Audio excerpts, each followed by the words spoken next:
देखिए, लेखन कला के आधार पे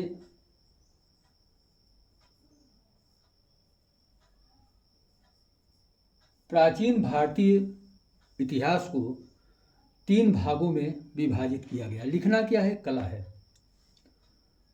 प्रागैतिहासिक काल,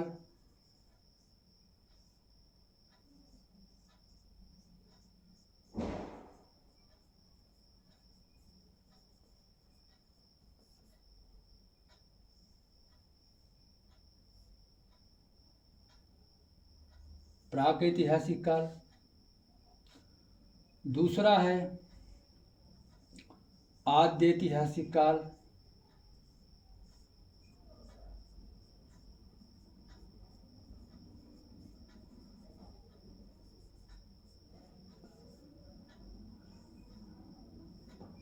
और तीसरा है ऐतिहासिक काल।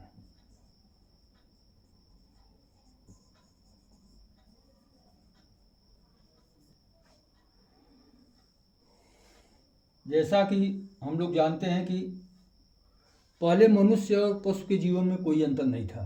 लिखना पढ़ना कुछ नहीं जानता था।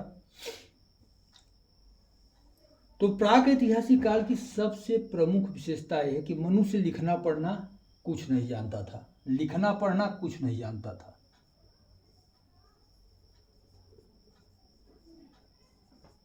कुछ नहीं जानता था। इस काल को इतिहास के पहले का काल भी कहते हैं। प्रागैतिहासिक काल का मनुष्य लिखना पढ़ना कुछ नहीं जानता था। इसके बाद आद्यैतिहासिक काल आता है। आद्यैतिहासिक काल। आद्यैतिहासिक काल का मानव लिखना तो जान गया, लेकिन उससे पढ़ते नहीं बनता था। जैसे सिंधु घाटी सभ्यता में तमाम लिपियां मिली हैं, मुद्राएं मिली हैं, लेकिन उन्हें आज तक नहीं पढ़ा जा सका।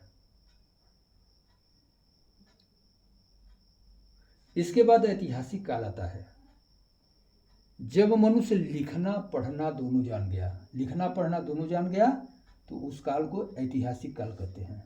जैसे वैदिक काल।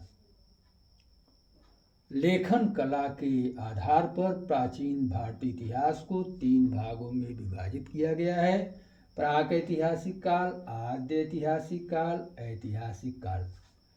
प्रागैतिहासिक काल इतिहास के पहले का काल, जब मनुष्य लिखना पढ़ना कुछ नहीं जानता था।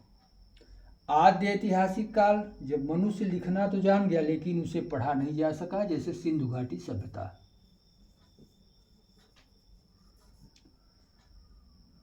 ऐतिहासिक काल, जब मनुष्य पढ़ना लिखना दोनों जान गया, वैदिक काल।